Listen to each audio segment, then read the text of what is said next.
The world community must give the people of Kashmir the right of self-determination. दुनिया में मैं कश्मीर का जो हालात हैं, जो पैगाम है, जो सिचुएशन है, वो मैं दुनिया में लेके So जाऊंगा. hence I felt that it is extremely important that we highlight what is happening in Kashmir amongst the world leaders and a forum like the United Nations General Assembly. Just raise two more points. One is Palestine and Kashmir. The people of Palestine and Kashmir look to us.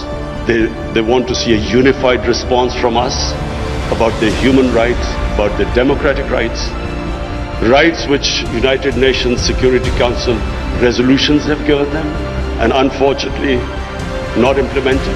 We should on every forum raise our voices and a unified stance. दुनिया के media पे उठाऊं. जो कुर्बानी हमारे कश्मीर के लोग दे रहे हैं, हमेशा पाकिस्तान कौम उनके साथ होगी. हम कश्मीरियों के साथ खड़े हैं. हमें पता है वो उन्होंने किस तरह की कुर्बानियां दी और दे रहे हैं. What about Kashmir? Now, India has usurped the rights of the people of Kashmir. I'm sorry, Mr.